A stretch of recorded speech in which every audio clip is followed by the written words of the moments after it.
Good morning, everybody. Could be good afternoon, who knows. Right, okay, so this is week 2 of the sketchbook project, and this week you will be doing some observational drawing, but you are going to work on your paper first, so you're not working on white.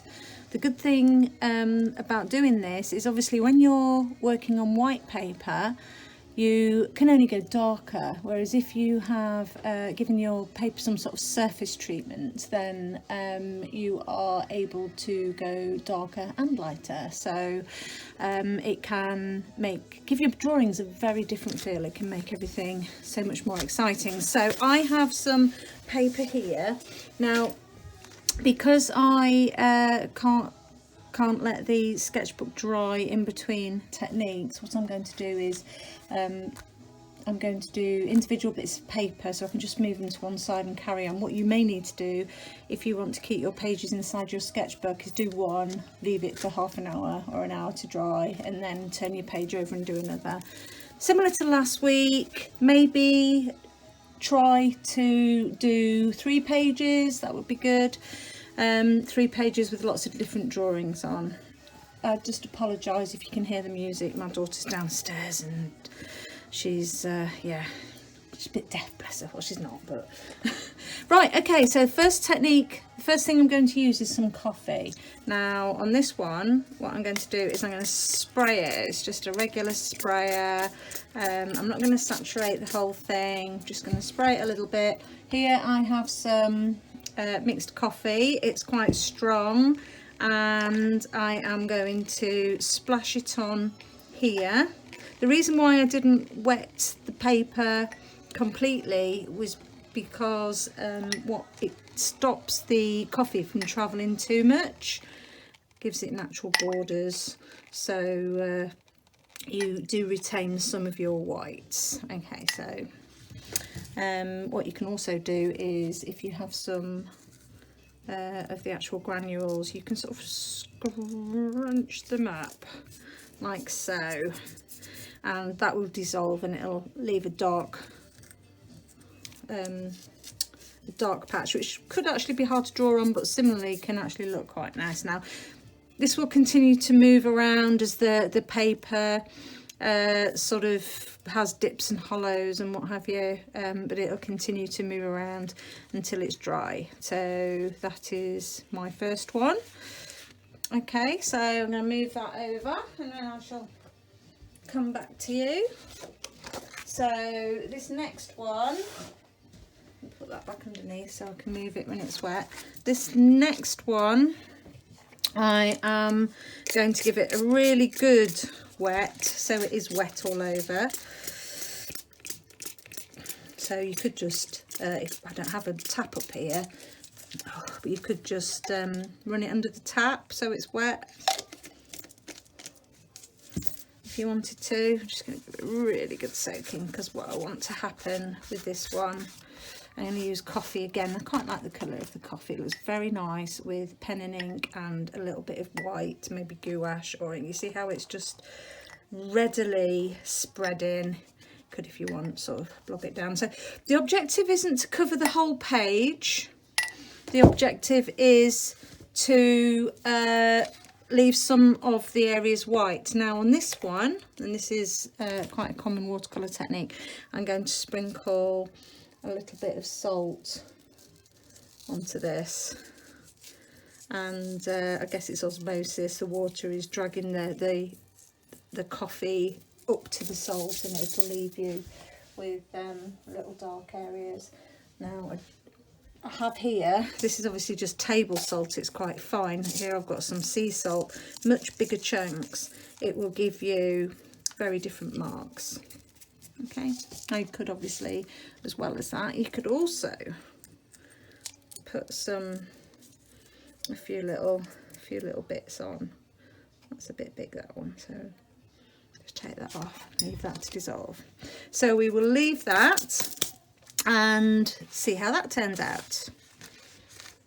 Okay, let me just get rid of that.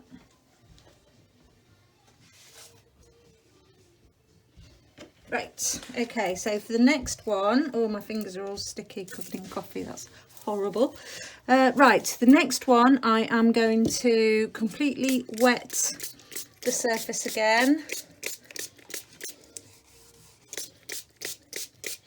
Oh, I wish I had a tap up here, but never mind. Move that one out of the way. And what I'm going to do here, it's very, very wet. I'm just going to use some ink. So this is acrylic ink, but the regular little sort of Winsor & Newton square ones, they will be fine. You could also use, if you've got tube watercolours, mix up a little bit of watercolour. And I'm just going to, oh, that's not supposed to happen. It's not very nice. Got a big chunk. Can you see how the pigment is dispersing?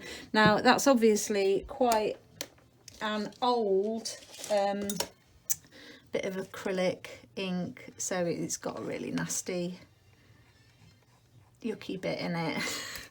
What I might do if I give that a little spray. There we go. Okay, and then I'm going to pop a different colour on. Hopefully this hasn't done the same sort of thing.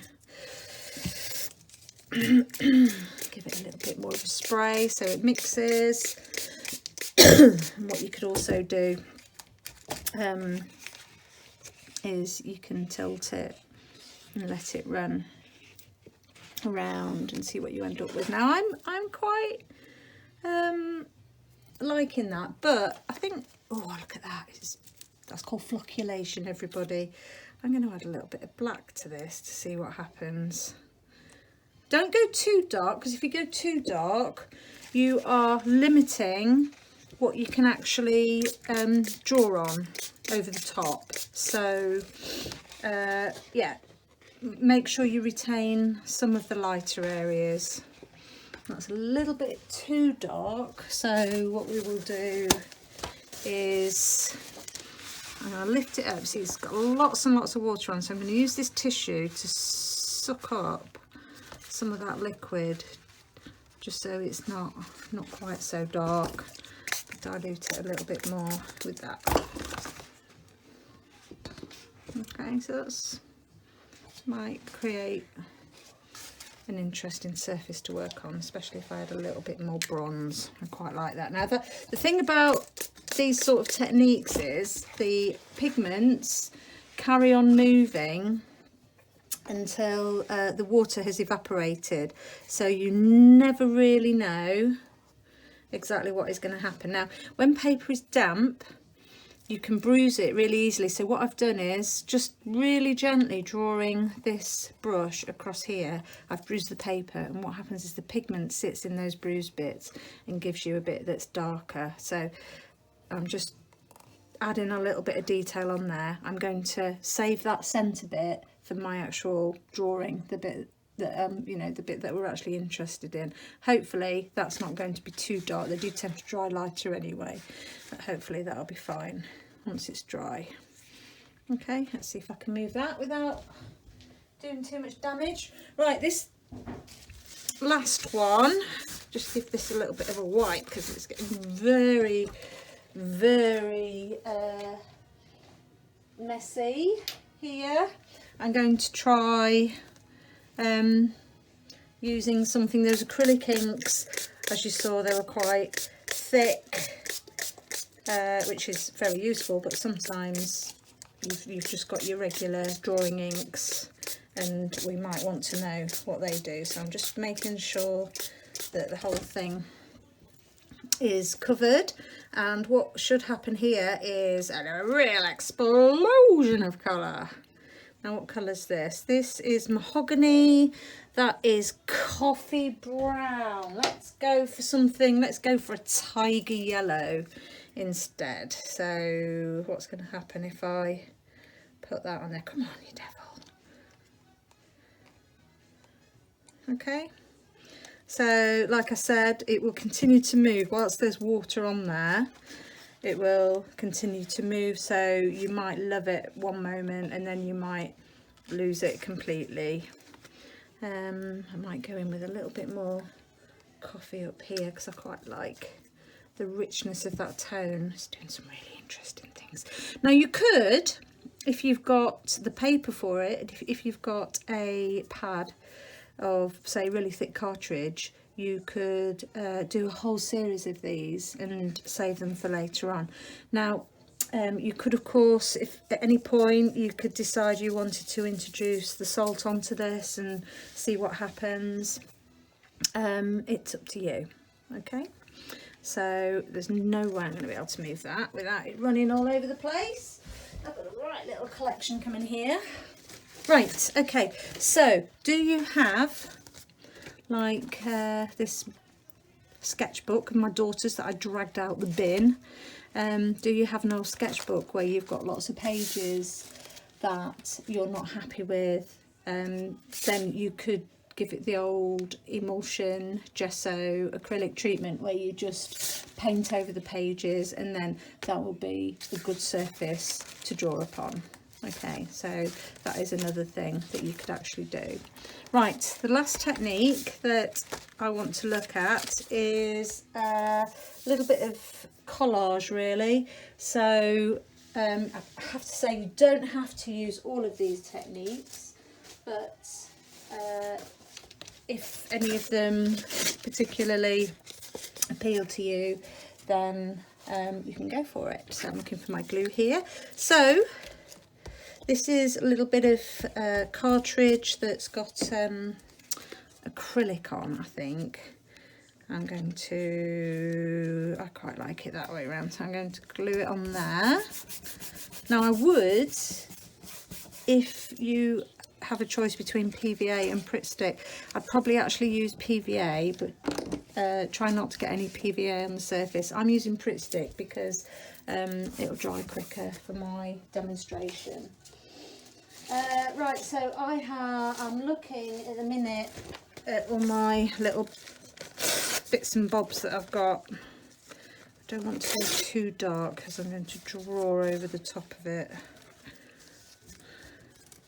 No, I don't like that bit. I'm going to reject it and I'm going to look for something else that's quite nice. So this is Quink ink and bleach, and this is something that we'll be doing later on, but that's quite nice. So what I'm going to do is just,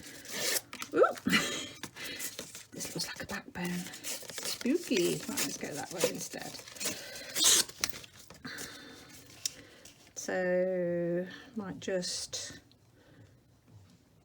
maybe bring that down a little bit and then trim the edges off. Like so. Now I am doing this under duress, so I'm perhaps not putting as much thought into it as I should, because I'm just trying to very quickly do an example for you. I'm sure the last thing you want is to listen to me rabbiting on. Right, so I've got a little bit of warmth. I've got this nice thing here. I think what I might need to do is just put, oh, I can't even rip it, the thinnest slither of that colour again. Maybe too big. Maybe just there, just to try and give this a little bit of weight at the bottom.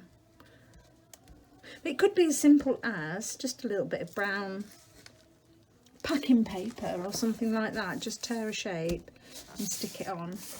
Or if you have got different coloured white paper, you could just tear a couple of shapes and stick them on, so you've got this colour and then the two different colours. As you can see, this is a very different colour to that.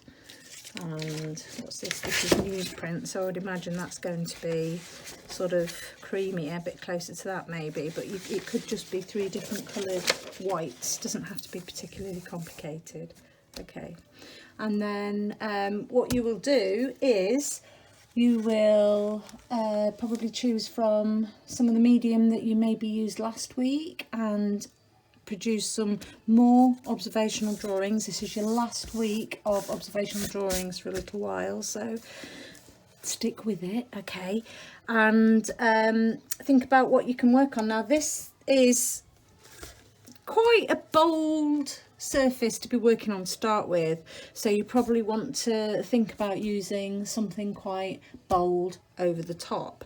So you could use fine liners, you could use something that's water soluble. So this is an aquatone, it's blue. I'm just wondering what sort of colour it will be on there. That's not too bad. What you can do is you can draw over the top. I haven't got anything to draw here, so I'm just going to make something up. I'm going to draw a ball. Okay, so this water soluble, and what very often happens when something is water soluble, it's actually a lot bolder in colour when it's wet. So if you've got any ink tents or anything like that, you have the opportunity to have the subtle dry pencil, or crayons, because they do crayons as well, but then you can wet it and get a much stronger mark. Now if I actually dip that in there, I can get a stronger mark as well. No, it's not dark enough for me, so what I'm going to do now, excuse me, clearing my throat, if I can find my very special brush, not expensive at all, it's a small brush, okay, and it had a wooden handle, so what I've done is I've sharpened sharpened the end of it so I can use it as a stick, and I'm going to go into this will run, I would suspect, because it's wet, but you can use it as a dip pen. Okay, if I wanted a wider mark, I can put it on its side, but similarly I can use its pointy bit. Now if I work on the dry bit, now you can see you get a very different mark. Okay, but if you use it on the wet bit, then the colour will run. So this is acrylic ink that I'm working with. So the thing about acrylic ink, and Indian ink as well, is that once it's dry, it's actually waterproof. So if I was to let that dry, I could then work over the top with water-based medium. If you are using drawing inks like these, they're not always waterproof when they're dry. What you need to look at is, it might say on it obviously that it's waterproof, but if it has shellac in it, that is what will make it waterproof. Okay, so let us use, I could do with a little bit of white. So what am I going to use? I'm going to add a little bit of gouache. You could use a little bit of acrylic. Again, acrylic is waterproof when it's dry. Gouache, you can re-wet it, so you could actually remove it if you weren't happy with what you've got, but you could just add a little bit of white over all the different surfaces. Now this is running obviously because it's wet, because I'm trying to do a really quick demo, but you could wait for it to dry and then work into it. Okay,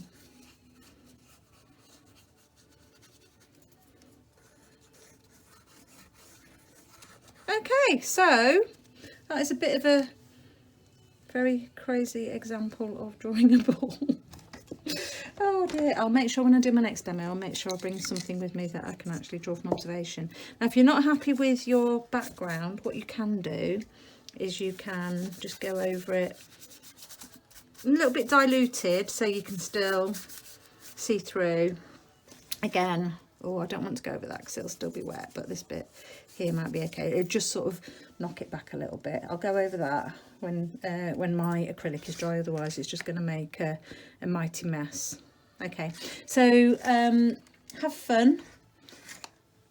Prepare your 3 different pages. They could all be the same if you like a particular technique, like if you like the coffee technique more, or coffee's all that you've got, then just do 3 with coffee on, and you can work on that in pencil. You can use your water soluble inks again, whatever you've got. Try your different mediums, see what they're like. It's up to you whether you want to spend, you know, half an hour doing a detailed observational drawing, or whether you want to do lots of smaller drawings and cover your page. It's your sketchbook, so you do the drawings that you want to do. Okay, so that's week 2. Enjoy. Bye bye.